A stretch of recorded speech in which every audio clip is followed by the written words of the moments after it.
ఓం భవాత్మజాయ నమః. ఓం శ్రీ గురుభ్యో నమః. శ్రీ పురాణ పురుష యోగిరాజ శ్రీ శ్యామాచరణ లాహిరి మహనీయుని సాధనా రహస్యాలు. దీనివల్ల మనకు సాధనలో మెలకువలు, మన డౌట్స్ అన్ని తీరుతాయని తెలిపారు. దానివల్ల మన డౌట్స్ అన్ని తీరాలని, గురువులందరూ అనుగ్రహం మనకు కలగాలని కోరుకుంటూ, గ్రంథకర్త శ్రీ శ్రీ యోగాచార్య దేవుల పరిచయం.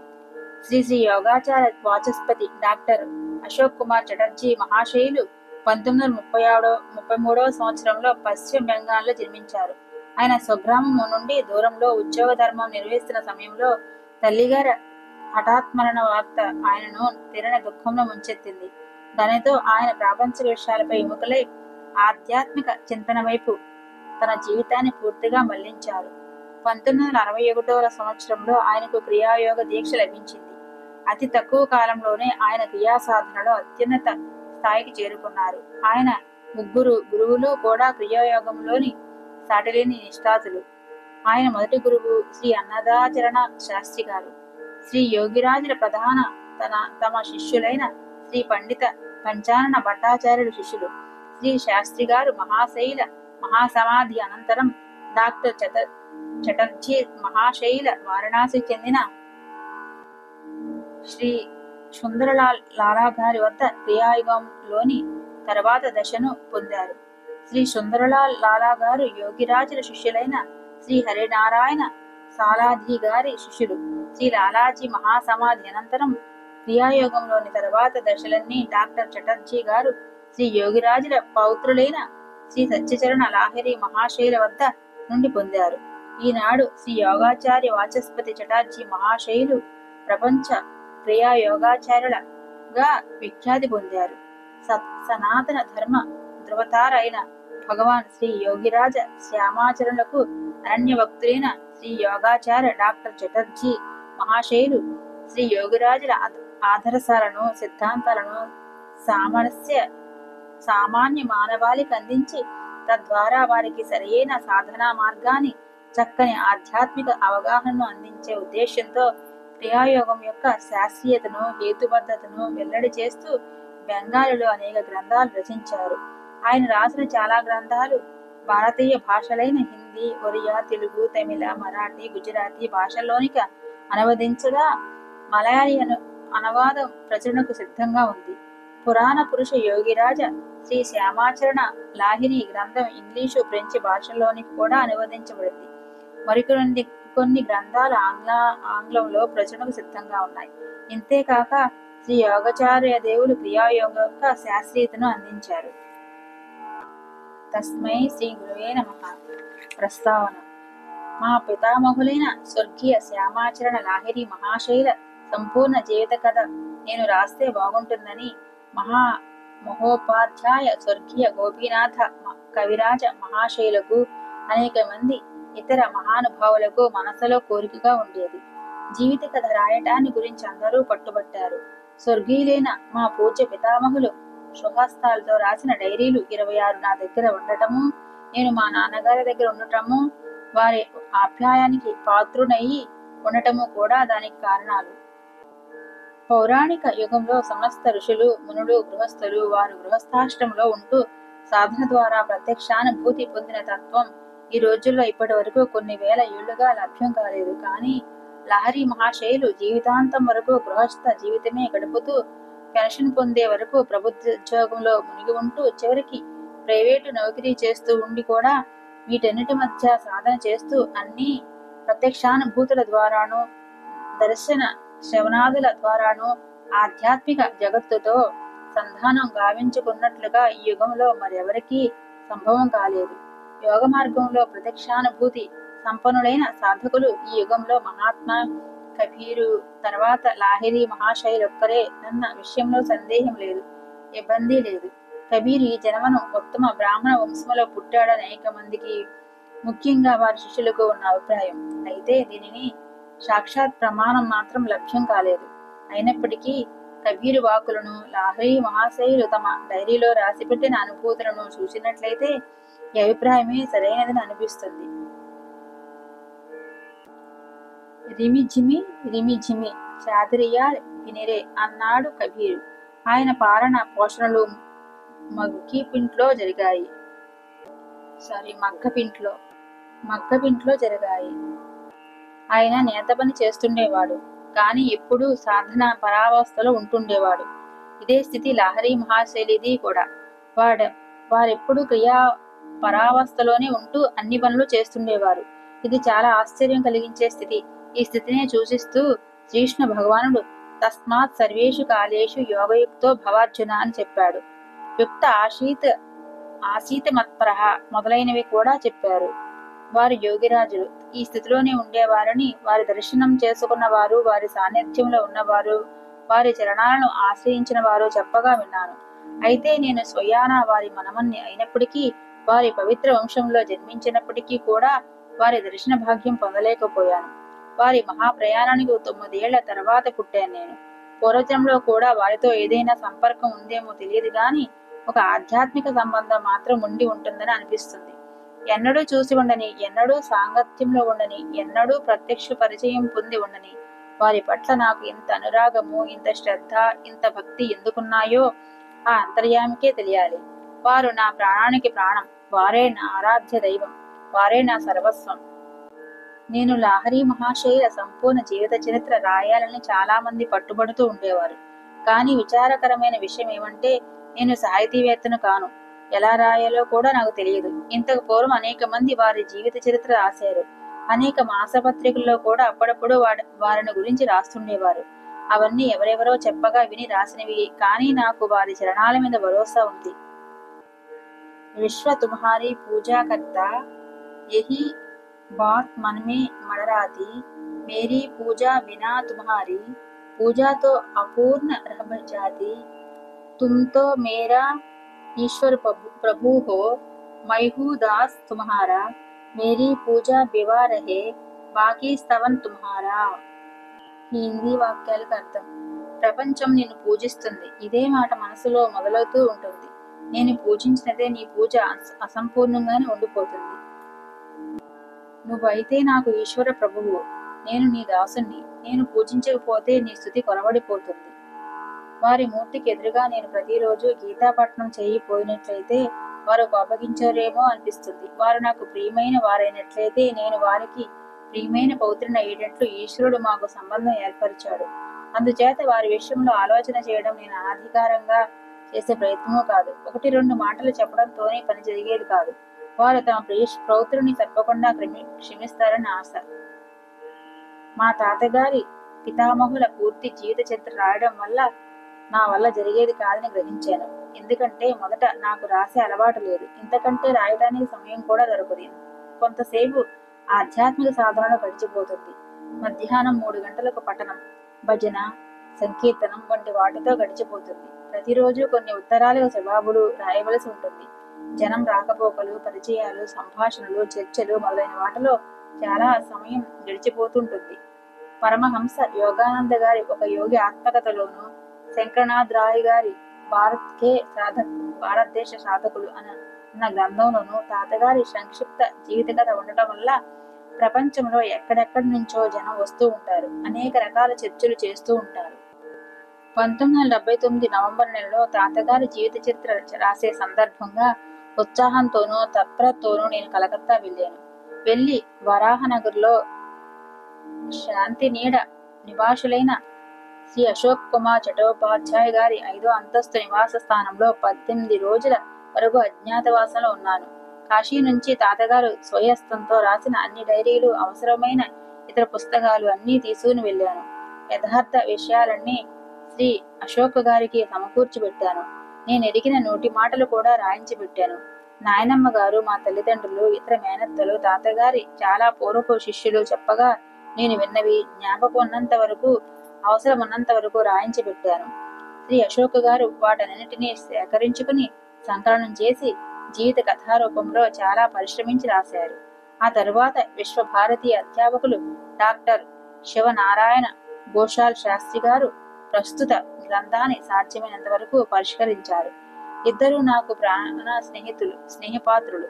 పైగా అత్యంత నిష్ఠతో తాము చేపట్టిన ఈ పనిని నెరవేర్చారనడంలో నాకు సందేహం లేదు. తాతగారు తమ గురువుల దేవుల దగ్గర నుంచి పొంది వారి ఆదేశానుసారంగా ప్రపంచానికి ప్రదానం చేసిన అమూల్య యోగ సాధన అంతా ప్రత్యక్ష అనుభవ విషయం, అనుమాన విషయం కాదు. ఇక్కడ పాండిత్యానికి తావులేదు. మోగవాడైనా చెవిడివాడైనా కూడా ఆధ్యాత్మిక జగత్తులోకి ప్రవేశించగలడు. అంతేకాకుండా ప్రత్యక్ష అనుభూతి ద్వారా ఈశ్వర తత్వం తాలూకు అంతరంగ బహిరంగ పక్షాల్ని అన్నిటినీ చూడగలడు, వినగలడు, తెలుసుకోగలడు. ఇందులో సందేహం లేదు. వేలాది సంవత్సరాలకు పూర్వం ఆర్య ఋషులు చూపించిన సాధనా మార్గం కాలాంతరంలో లుప్తమైపోయింది.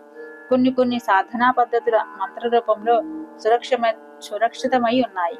కానీ కాల వైపరీత్యం వల్ల సాధనా క్రియలు లుప్తమైపోయాయి. కేవలం బీజమంత్రాలే మిగిలాయి. పరిణామవశాన సాధనా క్రియలు లుప్తమైపోయినందువల్ల బీజమంత్రాలు నిష్క్రయాలు, మృతప్రాయాలు అయిపోయాయి. వాటి వైపు ఎవరూ దృష్టి పడలేదు. కానీ ఆ క్రియాహీన బీజమంత్రాల్ని వర్తమాన కాలంలో గురువులు శిష్యుల చెవిలో చెబుతున్నారు.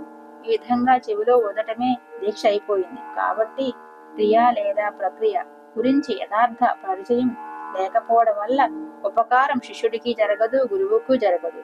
ఈ విధంగా మంత్రాలు తెలిసి ఉండటం వల్ల వంశ పారంపర్యంగా గురుత్వం వహించడం జరుగుతూ వస్తుంది, లేదా మఠాధిపతులు మహంతులు కావడం జరుగుతుంది. సాధారణ సరళ మనస్కులైన జనాన్ని సులువుగా వెర్రివాళ్ళని చేసేస్తున్నారు. మతం పేరిట జరిగే ఈ తమాషాను వృత్తిని తన దేశంలో చూసి కబీర్ ఎంతో దుఃఖపడుతూ ఇలా అన్నాడు. ఇక్కడ హిందీ భాష ఉంది గాని తాత్పర్యం వరకే చెప్పుకున్నాం. చెవిలో మంత్రం ఊదే గురువు వేరు, అపరిమితుడైన గురువు వేరు. అపరిమితుడైన గురువు దొరికితే ఆయన అనంత ధామానికి చేరుస్తాడు. టౌర్ అంటే ధామం. గీతలో శ్రీకృష్ణ భగవానుడు ఆ ధామాన్ని గురించే చెప్పాడు. యద్గత్వా నా నివర్తంతే తద్ధామ పరమం మమ అంటే ఎక్కడికి చేరిన తర్వాత తిరిగి రావడం ఉండదో అదే నా పరంధామం. మమ ధామ అన్న మాటల గూఢార్థాల్ని లహరి మహాశయులు ఎలా ఇరుకుపరిచేవారో ప్రత్యక్షంగా చూసిన సాధకులకు తప్ప ఇతరులు ఎవరూ తెలుసుకోగలరు. మహాభారత యుద్ధం 18 రోజుల్లో జరిగింది. కానీ ప్రవృత్తి నివృత్తుల మధ్య యుద్ధం అనంతకాలంగా జరుగుతూనే ఉంది. జన్మ జన్మాంతరాల్లో కూడా ముగిసేది కాదు. అయినప్పటికీ దీన్ని ముగింపచేసే ఉపాయం ఏమిటి? ఈ ఉపాయం కోసం దాన్ని ముగింపచేయగల సాధనా పద్ధతిని అంటే ఉపకారం తప్పకుండా జరుగుతుంది. కానీ ఈ ఉపాయం వల్ల శరీరంలో ఉన్న ఆత్మతో సంధానం జరగదు. మనసు కూడా స్థిరం కాదు. మనసుకు స్థిరత్వం లేనిదే సాధనా రంగంలోకి ప్రవేశించలేడు. ఇందువల్ల రాజయోగం అవసరం ఏర్పడింది. కేవలం మనసుకు స్థిరత్వం కలిగినంత మాత్రాన సాఫల్యం కలుగదు. మనసుకున్న చంచలత చాలా వరకు తగ్గినా కూడా ఉపయోగం లేదు.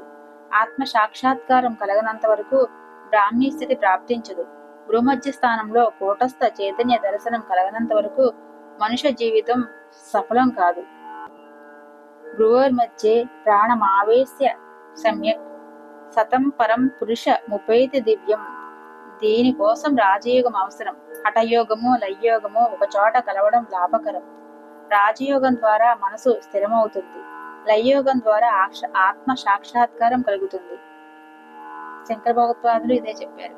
ఈ సాధనను అభ్యాసం చేయడం వల్ల శరీరానికి కలిగిన బడలికను పోగొట్టడానికి హఠయోగం అవసరం.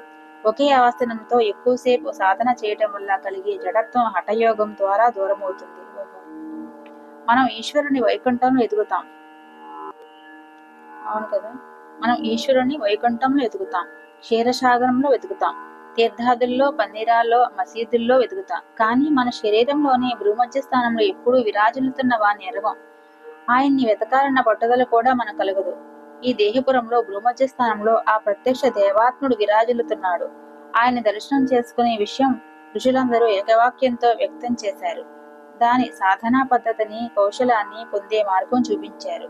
కానీ కాలాంతరంలో లుప్తమైపోయింది. దానికి ప్రధాన కారణం సాధన సాపేక్షత.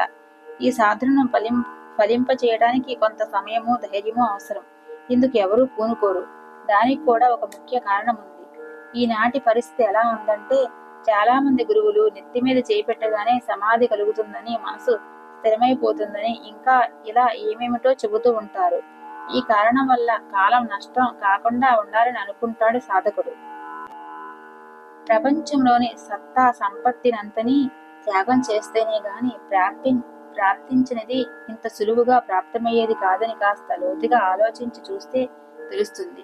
ఈ దేహమందిరంలో చిత్తు స్వరూపంలో జీవాత్మ అన్న పేరుతో భూమధ్య స్థానంలో ఒక దేవత విరాజిల్లుతున్నాడు. అలాంటి వస్తువును గురించి సాధన చేయకుండా ప్రజలు వ్యర్థంగా భ్రమపడుతూ తిరుగుతూ ఉన్నారు. బ్రహ్మ విష్ణు శివులను గురించి మనం వింటూ వచ్చాం. కానీ ఈ ముగ్గురు దేవులను కూడా పరదామాటను ఉంచి ఆడిస్తున్నవాడు ఏనాడు బయటికి రాలేదు, రాబోడు కూడా. అయినప్పటికీ ఆయన్ని అన్వేషించడం మాత్రం లేదా సత్య వస్తు సంధానం చేయటం మాత్రం జీవిత పరమానందం. అన్య మతావలంబులైన భరతవాసులం బ్రహ్మ విష్ణు మహేశ్వరులను మన్నిస్తున్నాం. కానీ ప్రపంచంలో ఇతరులు ఈ దేవతల పేర్లైనా విని ఎరగరు. అయినప్పటికీ సృష్టి స్థితి లయాలను సత్వ రజ స్తమో గుణాలను ఎవరూ ఉపేక్షించలేరు. ఎందుకంటే ఈ మూడు స్థితులు గుణాలు లేని చోటు లేదు. అంటే అన్ని వస్తువులోనూ ఇవి వ్యాపించున్నాయి. వీటి కార్యాలను శక్తులను అనుసరించి దార్శనిక తత్వం ద్వారా వీటికి రూపకల్పన జరిగింది. ఏ విధంగానైనా మనస్సుకు స్థిరత్వం ఏర్పడినట్లయితే ఈ మూడు రూపాల దర్శనము కలుగుతుంది. ఈ మానసిక స్థిరావస్థ అన్నదొకటి ఆవశ్యమైనది. కొంత అభాస కూడా ఉంటుంది. కానీ ఇది మాయాపరమైనది, భ్రమాత్మకమును. ఎందుకంటే ఈ రూపాలు సత్యము నిత్యము అయినట్లయితే ఏ దేశవాసి అయినా ఏ మతావలంబి అయినా వీటి దర్శనం పొందగలగాలి. కానీ అలా జరగటం లేదు. కానీ ఎవరికి ఏ విషయాన్ని గురించిన బోధ జాగృతమై ఉందో లేదా ఎవరికి ఏ ధారణ ఉందో దాని దర్శనమే పొందుతున్నారు. అయితే భూమధ్య స్థానంలో మనస్సు స్థిరమైన మీదట దర్శనమయ్యే జీవాత్మ లేదా కూటస్థ బ్రహ్మ అందరికీ సులభుడు. ప్రపంచంలోని సమస్త సాధకులకు ఆయన దర్శనం ప్రాప్తిస్తుంది. అక్కడ భిన్నత ఏదీ లేదు. పరమాత్మ అయితే మన పరిధికి అవతల ఉన్నాడు. కానీ జీవాత్మ అంటే కూటస్థ బ్రహ్మ మన పరిధిలోనే, మనకు అందుబాటులోనే ఉన్నాడు. ఘట్ ఘట్ విరాజే రామ్ అంటే ప్రతి దేహంలోనూ వెలుగొందే రాముడి దర్శనం ఇదే. ఇంత గొప్ప సత్య వస్తువును గురించి మనం ఎందుకు సాధన చేయటం లేదు? దీనికి కారణం మనసుకున్న చంచలత్వం. అయితే మరి మనసు చంచలం ఎందుకవుతుంది? ప్రాణం చంచలం కాబట్టి మనసు కూడా చంచలమే.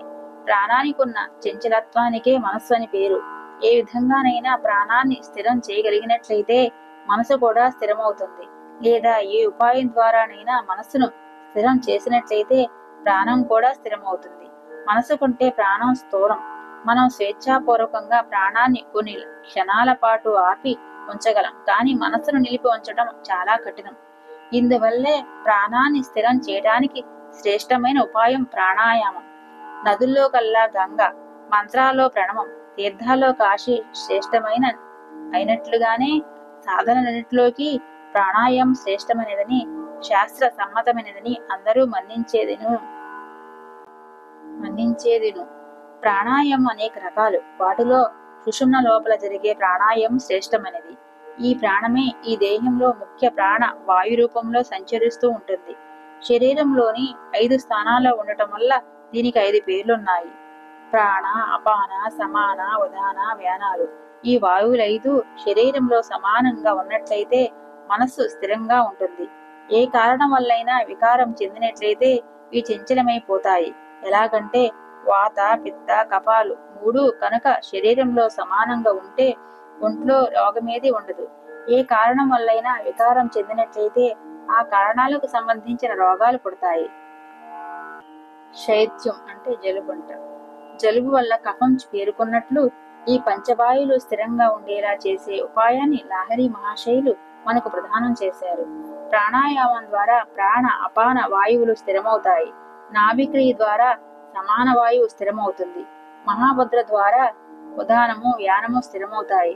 ఈ విధంగా 5 వాయువులు స్థిరం కావటం వల్లే మనసు స్థిరమవుతుంది. మనస్సు స్థిరమవటం వల్లే ఆత్మ సాక్షాత్కారం కలుగుతుంది. ఆత్మ సాక్షాత్కారం యోని ముద్ర ద్వారా కలుగుతుంది.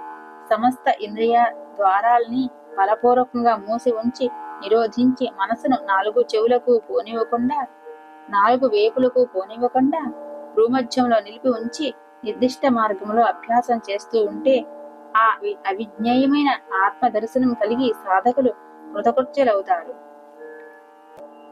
రథేచ వామనం దృష్ట్వా పునర్జన్మ నా విద్యతే. అంటే ఈ శరీర రూపమైన రథంలో ఉన్న వామన దేవుణ్ణి, అంటే బొటన వేలుడంత ప్రమాణం గల పురుషుణ్ణి దర్శించుకుంటే, మన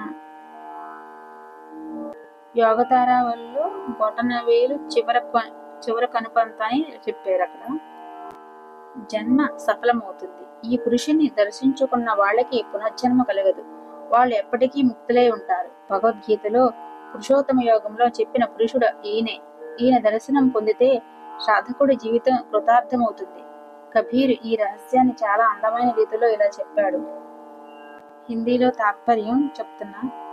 అంటే ఈ లోకంలో ప్రతిరోజు జనం చస్తూనే ఉన్నారు. కానీ దురదృష్టవశాత్తు మళ్ళీ చావు రాకుండా ఉండేలా చనిపోయిన వాళ్ళు ఎవరూ లేరు. లోకంలో చావు రెండు రకాలు. ఒకటి మామూలు చావు, ప్రతిరోజు చూస్తున్నదే. మరొకటి అసాధారణ మరణం. దాన్ని రామద్వార మరణం అంటారు. దాన్ని హిందీలో రామద్వార మరణం అంటారు. అంటే రాముడి గుమ్మంలో చనిపోవటం. మామూలు మనుషులు దీన్ని ఏ రాముల వారి కోవెల ఎందో చనిపోవడం అని అనుకుంటూ ఉంటారు. ఈ రామద్వారం ఏమిటి? ఈ రహస్యం లహరి మహాశయులు చెప్పారు. అంటే రామద్వారంలో అంటే భూమధ్య స్థానం, కనుబొమ్మల నడిమి చోటులో కూటస్థ ప్రాణాన్ని, మనస్సును స్థిరంగా నిలిపి ఆ పరమ పురుషుని దర్శిస్తూ శరీరాన్ని విడిచిపెట్టే వాళ్లకు పునర్జన్మ కలగదు. ఇది చాలా వాస్తవమైన విషయం. సత్యమైన సాధనే గాని ఒట్టి మాటలు కావు. జీవితమంతా సాధన చేసిన వాళ్ళకి ఇది సంభవం. క్రియాయోగ ఉద్దేశము, దాని ఫలము ఇదే. ఈ విధమైన మరణాన్ని నేను ప్రత్యక్షంగా కళ్ళతో చూశాను. అంచేతే ఇంత గట్టిగా చెప్పడానికి అర్హత, అనుభవము పొందాను. ఇది కేవలం ఎవరో చెప్పగా విని ఇలాగట అంటూ చెప్పే మాట కాదు. కల్లారా చూసిన దృశ్యం ఇది. ఎంత అద్భుతంగా ఉందో ఆ మరణం. మా నాన్నగారి మరణాన్ని కల్లారా చూశాను. ఇంకా చాలా మంది చూశారు. వారు సమస్త ప్రాణవాయువును సంపూర్ణంగా నొసటి మధ్య చోటికి లాగి మనసును అక్కడ పూర్తిగా నిలిపి శరీరాన్ని విడిచిపెట్టారు. ఆ సమయంలో భూమధ్య స్థానంలో ఎంత కంపనం, అదురుపాటు కలిగిందో వర్ణించి చెప్పడం సాధ్యం కాదు. పేల్చిన తుపాకీ గుండు ఒకటి లోపల నుంచి బయటకు దూసుకుంటూ వస్తున్నట్టు అనిపించింది. ఆ సమయంలో వారు మూర్తిమంత స్నిగ్ధ ప్రశాంతులై ఉన్నారు. వారి సుందర స్నిగ్ధదేహం కంటికి ఎంత ఇంపుగా కనిపించిందో, వారి శరీరమంతా తాజా ఎర్ర గులాబీ పువ్వు వికసించినట్టుగా ఉంది. ప్రయాణకాలే మనసాచరేణ భక్తాయుక్తో యోగ బలేన చేవ భృగోర్మధ్యే ప్రాణమావేశ సమ్యక్ సతం పరం పురుషముపేతి దివ్యం. భక్తితో కూడుకున్నవాడే అంత్యకాలంలో యోగ బలం చేత ప్రాణశక్తిని కనుబొమ్మల మధ్య బాగా నిలిపి నిశ్చల మనసుతో పరమాత్మను చింతన చేసేవాడు ఆ పరమాత్మని పొందుచున్నాడు. గీతలో 8వ అధ్యాయం 10వ శ్లోకంలో ఉందంట. ఇది ఎంత అపూర్వమైన దృశ్యం అంటే సాక్షాత్తు మహాదేవుడే నిద్రపోతున్నట్టు ఉంది. భూమధ్య స్థాన వజవజ వణుకుతూ ఉంది. ఆ సమయంలో మా తాతగారి శిష్యులైన వంశీధర్ ఖత్రి గారు నాతో ఇలా అన్నారు. చూడండి సత్యబాబు, గీతలో 8వ అధ్యాయంలో ఉన్న 10వ శ్లోకంతో అన్వయించి చూసుకోండి. దీన్నే రామద్వార్ అంటారు. ఇదే బ్రాహ్మీ స్థితి. ఈ రామద్వారం ఒకనాటి ప్రయత్నంలో సాధ్యమయ్యేది కాదు. ఈ బ్రాహ్మీ స్థితిని పొందటానికి జీవితమంతా యోగ సాధన చేయవలసిన అవసరం ఉంది. అందుకే గీతలో ఇలా చెప్పారు. స్వధర్మే నిధనం శ్రేయ పరధర్మో భయావహ. స్వధర్మం అంటే ఆత్మధర్మం అంటే ఆత్మధర్మ స్వరూపమైన క్రియాయోగ అనుశీలన. ఈ క్రియాయోగం చేస్తుండగా మరణం సంభవిస్తే మంచిది. కానీ పరధర్మం అంటే దేహధర్మం లేదా ఇంద్రియ ధర్మం భయం కలిగిస్తుంది. ఎందుకంటే దాంట్లో చావు పుట్టుకలు రెండూ తప్పనివే. ఆధ్యాత్మిక రాజ్య క్షేత్రంలోకి ప్రవేశించడానికి లహరి మహాశయులు చూపించిన మాదిరిగా ఈ రోజుల్లో చూపించడం మరెవరి వల్ల సంభవం కాదు. వారి గురుదేవులైన బాబాజీ మహారాజుల గురించి అనేక మంది అనేక కట్టుకథలు కల్పించి పెట్టారు. బహుశా తమ ప్రతిష్ట పెరగడం కోసం మాత్రమే వాటిని కల్పించి ఉంటారు. తాతగారి జీవిత కాలంలో చాలా మంది మహానుభావులు తమకు బాబాజీ దర్శనం అంటే అవతార్ బాబాజీ దర్శనం చేయించమని పట్టుబట్టారు. వారిలో తాతగారి బావమరిది కొడుకు తారక్నాథ్ సన్యాల్ గారు కూడా ఒకరు. బాబాజీ మహారాజులు దర్శనం ఇవ్వకపోయినప్పటికీ మనం ప్రయత్నిస్తామని లహరి మహాశయులు తమకు చెప్పినట్లుగా తారక్నాథ్ బాబు గారు స్వయంగా చెప్పగా విన్నాను. వారి ప్రయత్నం కూడా చేశారు, కానీ దర్శనం లభించలేదు. తారక్నాథ్ బాబు గారు చాలా నిష్ఠావంతులు, ఉన్నత స్థాయి శ్రేష్ఠ క్రియావంతులు. మరి ఇదిలా ఉండగా భక్తి పరాయణుడు, ఉన్నత స్థాయి క్రియావంతులు అయిన రామ్ పదారథ్ అనే వారి నోటి నుంచి నేను విన్న సంగతి ఒకటి ఏమిటంటే, మా నాన్నగారు ఒకే ఒక ఆసనం మీద కదలకుండా 14 గంటల పాటు క్రియాయోగ సాధన చేసి బాబాజీ మహారాజ్ దర్శనం పొందారు. తాతగారు జీవించున్నప్పుడు జరిగిన సంఘటన ఇది. ఈ విధంగా బాబాజీ మహారాజులను సూక్ష్మ రూపంలో చూసి తాతగారు అభిప్రాయపోయారు. తమరు ఈ సమయంలో హఠాత్తుగా వచ్చేనే మన అడుగుగా జిజ్ఞాస ప్రకటించారు. తిన్ కౌడీ తలుచుకుంటున్నాడు అని జవాబిచ్చారు బాబాజీ మహారాజులు. ఈ సంఘటన జరిగిన తర్వాత బాబాజీని ఈ విధంగా శ్రమ పెట్టవద్దని తాతగారు మా నాన్నగారికి చెప్పారు. ఈ సంగతులని నాకు రామ్ పదారథ్ బాబు గారి ద్వారా తెలిసాయి. అప్పటికి మా నాన్నగారు బతికున్నారు. ఇది ఎంతవరకు నిజమని నేను నాన్నగారు అడిగినప్పుడు వారు ఇలా అన్నారు. ఎవరు చెప్పారు? నేను రామ పదారథ్ గారి పేరు చెప్పాను. వారు జవాబేమీ చెప్పలేదు, కానీ గతుక్కుమని విరక్తులయ్యారు. నాన్నగారిది చాలా గంభీరమైన స్వభావం. వారు తమను తాము ఎంత మరుగుపరుచుకునేవారో పోల్చి చెప్పడం సాధ్యం కాదు. ఇప్పుడు నాకు 4 బాబాజీల గురించి తెలుసు. ఇంకా ఎంతమంది బాబాలున్నారో చెప్పలేను. ఇప్పుడే బాబాజీ దర్శనం చేసుకుని వచ్చాను అంటుంటారు అనేక మంది. వాళ్లే నా దగ్గర యోగ దీక్ష తీసుకోవాలని పట్టుబడతారు. మీరు స్వయంగా బాబాజీ మహారాజులనే కలుసుకుని వచ్చినప్పుడు వారి దగ్గరే క్రియా సాధన దీక్ష తీసుకోకుండా నా దగ్గరికి ఎందుకు వచ్చారని జవాబిస్తుంటాను. ఈ విధంగా కొంతమంది తమను తాము ప్రతిష్ఠితుల్ని చేసుకోవడానికి కృష్ణ సదృశులైన బాబాజీ మహారాజుల్ని తేలిక చేస్తుంటారు. లహరి మహాశయులు మనకు ప్రసాదించిన అమరము, విజ్ఞాన శాస్త్ర సమ్మతము, సహజము అయిన యోగ సాధనలో అల్పాంశమైన సాధన చేసినట్లయితే గొప్ప మేలు చేకూరుతుంది. దీంట్లో సందేహమేమీ లేదు. నిజానికి ఇది భగవంతుడి మాటే. స్వల్పమప్యస్య ధర్మస్య త్రాయతే మహతో భయాత్. దీనివల్ల మానసిక, శారీరక, ఆర్థిక దుఃఖాల నుంచి రక్షణ కలుగుతుంది. లహరి మహాశయులు ఈ అపూర్వ సాధనాన్ని పొంది కేవలం తాము ధన్యులు కావటమే కాకుండా వారి కృప వల్ల అనేక మంది వ్యక్తులు ధన్యులు కావటం వారి లహరి మహాశయుల జీవితంలో ప్రధాన విషయం. పరమశాంతి పొందారు, పరమగతి పొందారు. లహరి మహాశయులు ఏ లోభము లేకుండా ఈ మహాయోగ సాధనాన్ని అనంతర కాలికులకు ప్రసాదించాలన్న విషయం అందరూ కల్లారా చూసినదే. వారు ప్రపంచానికి ప్రదానం చేసిన విజ్ఞాన శాస్త్ర సమ్మతమైన క్రియాయోగ సాధనం జ్ఞాన విజ్ఞాన సహితం. ఈ విషయంలో ఎవరికీ సందేహం లేదు. అది మరి దేనికి సాటిలేనిది. ప్రత్యక్ష అనుభవ దర్శన శ్రవణాదుల ద్వారా వారికి ప్రాప్తమైన దాన్ని ఏ విధమైన లోభము లేకుండా వారు మనకు ప్రదానం చేశారు. దాని కబీర్దాస్ మాటలో తెలుసుకోవచ్చు. అంటే హిందీలో చెప్పారు, నాకంతా రాదు, అందుకని తెలుగు నేనే చెప్పేస్తున్నాను. అంటే రాతపోతల సంగతి కాదిది, ప్రత్యక్ష అనుభవ విషయం. దీనికి ఉదాహరణ ఇస్తూ కబీర్ ఏం చెప్పాడంటే, వివాహ సమయంలో ఎంతో మంది బాజా భజంత్రిలతో, మేళతాళాలతో, రంగురంగుల దీపాలతో పెద్ద అట్టహాసంగా ఊరేగింపులో పాల్గొంటారు. కానీ వధూవరులు ఒక్కటైనా తర్వాత ఊరేగింపు వెలవెలపోతుంది. ఎవరి చోట్లకు వారు వెళ్ళిపోతారు. అంటే సాధకుడు ప్రకృతి పురుషుల ఐక్యంలో లేదా జీవాత్మ పరమాత్మల సంయోగంలో సమర్థుడైనప్పుడే క్రియా పరావస్థకు చేరుకుంటాడు. ఈ స్థితి స్వయంగా తెలుసుకోవాల్సింది.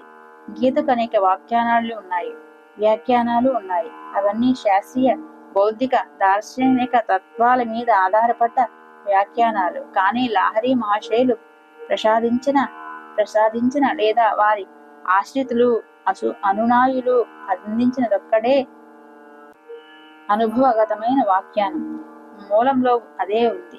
గీతలో భగవాన్ వాచ అన్న దానికి వారు చెప్పిన అర్థం కూటస్థం ద్వారా అనుభవం అవుతుంది.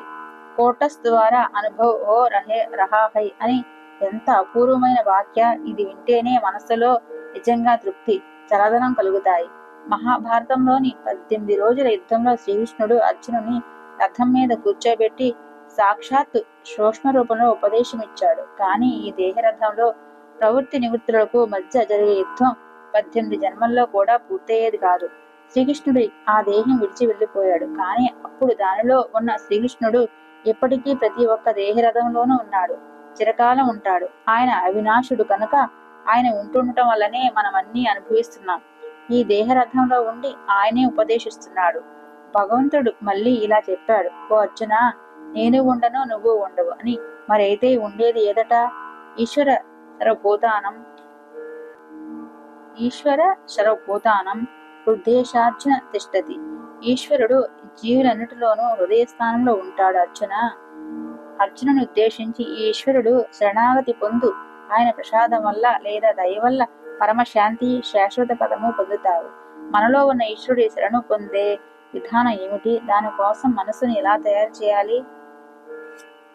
ఇక్కడ శ్రీకృష్ణుడు మన దేహ రథంలోనే ఉన్నారని చెప్పారు. ఈరోజు తెలియకుండానే పూరి జగన్నాథ యాత్ర, రథయాత్ర. అలానే మనలో ఉన్న శ్రీకృష్ణుడు మనల్ని సాధనలో ముందుకు తీసుకుని వెళ్ళేరా యాత్ర జరగాలని కోరుకుంటూ మనం పరమశాంతి, శాశ్వత పదము పొందుతాము. మనలో ఉన్న ఈశ్వరుడి శరణు పొందే విధానం ఏమిటి? దానికోసం మనసును ఎలా తయారు చేయాలి? ఇదే లహరి మహర్షులు ప్రపంచానికి అందించారు. వారు జీవితమంతా గృహస్థాశ్రమంలో ఉండి ఆదర్శ గృహస్థుగా సాధనలో ఎంత ఉచ్చస్థితి పొందారో అది 1000 ఏళ్లలో కూడా కనిపించదు. దండిస్వాములు, సన్యాసులు, త్యాగులు, గృహస్థులు ఎంతమంది వారి ఆశ్రయం పొంది ధన్యులయ్యారో చెప్పలేం. పరిచయం లేని వ్యక్తి కూడా వారి దర్శన మాత్రం చేత తల వంచుకునేవాడని, వారి దర్శనం పొందిన దగ్గర నుంచి, చూసిన వాళ్ళ నోటి నుంచి విన్నాను. కేవలం ఈ ఒక్క శ్లోకం ద్వారా వారి జీవిత చరిత్రను పరిచయం చేయగలుగుతాం. బ్రహ్మానందం పరమసుఖదం కేవలం జ్ఞానమూర్తిం ద్వంద్వాతీతం గగన సదృశం తత్తమస్యాది లక్ష్యం ఏకం నిత్యం విమలమచలం సర్వధీ సాక్షిభూతం భావాతీతం త్రిగుణరహితం సద్గురం తం నమామి. ఇదే జీవంతమైన వారి సందీప్త జీవితం. దాని ఉపదేశసారం చేయండి, క్రియా పరావస్థలో ఉండండి అని. బాహ్యమైన వేషం మార్పిడి కానీ, ఏ విధమైన బాహ్యాడంబర గోష్ఠిని లేదా కూటమిని గోర్చడానికి గాని వారు ఇష్టపడేవారు కాదు. పైగా మురుగునీటి కుంటలోనే అరుసు ఏర్పడుతుందని అంటుండేవారు. ఈశ్వరుడు ఈ జగత్తును సృష్టించేటప్పుడు లక్షలాది జీవరాశుల్ని సృష్టించినట్లు అని కనిపిస్తుంది. తాను సృష్టించిన జీవులన్నిటికీ ఆయన ఈదటం నేర్పే పంపాడు. ఏ జంతువైనా నీళ్ళలో పడితే సులువుగా చక్కగా ఈదుకుంటూ వచ్చి బయటపడుతుంది. వాటన్నిటి మీద ఈశ్వరుడికి దయ ఉంది. కానీ ఆయన అన్నిటికన్నా ఉత్కృష్టంగా సృష్టించిన మనిషి విషయంలో చాలా నిర్దయగా, నిష్ఠూరంగా అయ్యాడు. వాడికి ఈత నేర్పలేదు. కానీ ఆయన ఇలా చేయడంలో నిశ్చితమైన ఉద్దేశం ఏదో ఉంది. అదేమిటంటే, నువ్వు ఈత నేర్చుకుని బయటపడాలి, ఎందుకంటే నీకు వివేకము, బుద్ధి ఇచ్చాను కనుక అని ఆయన మనిషికి చెప్పాడు. మాట వరుసకు తల్లి ఎంతో కష్టపడి వంట చేస్తుంది, ఎంతో శ్రమ తీసుకుని వడ్డిస్తుంది. ఒకవేళ పిల్లలు సొంతంగా అన్నం కలుపుకొని తినలేని వాళ్ళైతే తనే కలిపి ముద్ద నోట్లో పెడుతుంది. కానీ పిల్లలైతే స్వయంగా ఆ అన్నం గొంతు దిగేలా చూసుకోవాలి. ఒకడు అన్నం తింటే మరొకడు కడుపు నిండనట్టుగానే ప్రాణకర్మ అయిన ఈశ్వర సాధన ఎవడి మట్టుకు వాడే చేసుకోవాలి. ఇతరుల వల్ల జరిగేది కాదు. కేవలం భాషా జ్ఞానం కానీ, రాసే అభ్యాసం కానీ ఉన్నంత మాత్రాన ఈ రకమైన గ్రంథం రాయలేం. దీనికి సాధనాలబ్ధమైన అనుభవము, అనుభూతి అవసరం. శ్రీమాన్ అశోక్ కుమార్ చటోపాధ్యాయులు రచయిత కానప్పటికీ కూడా ఆయన ఈ గ్రంథం రాయమన్నాను. దీనికి కారణం ఉన్నత క్రియావంతులు కావడం వల్ల. ఆయన అన్ని విషయాల్ని హృదయం గమం చేసుకోగలరు. నా క్రియాయోగ శిష్యుల్లో మరొకరైన డాక్టర్ శివనారాయణ ఘోషాల్ శాస్త్రి గారు ఈ గ్రంథాన్ని పరిష్కరించారు. చివర నేను సంపూర్ణ గ్రంథాన్ని స్వయంగా చూసి ప్రసన్నతానుభవం పొందాను. వర్ధిష్ఠు క్రియావంతుడైన శ్రీ సుబోధ చంద్ర ముఖోపాధ్యాయ, శ్రీ ప్రవీర్ కుమార్ దత్త తమకు తాముగా కోరి ఈ గ్రంథాన్ని ప్రచురించే భారమంతా వహించారు. అంతేకాకుండా శ్రీ అశోక్ కుమార్కు అన్ని విధాలా సహకారం అందించారు. నాకు ప్రాణ స్నేహితుడైన క్రియావంతురాలైన వీరందరికీ క్రియావంతులైన వీరందరికీ హృదయపూర్వకంగా ఆశీర్వాదాలు తెలుపుతున్నాను. ఈ 77 వయసులో ఈ మహాకార్యం నా వల్ల నెరవేరేది కాదు, ఆయన కృప వల్లే జరిగింది అని శ్రీ సత్యచరణ లహరి మహాశయులు 1905 నుంచి 1987 వరకు ఉన్నారంట. ఆయన మాటల ప్రస్తావనలో చెప్పారు. ఇప్పటికి ప్రస్తావన అయింది. ఇక నెక్స్ట్ భూమిక. ఓం శ్రీ గురుభ్యో నమః.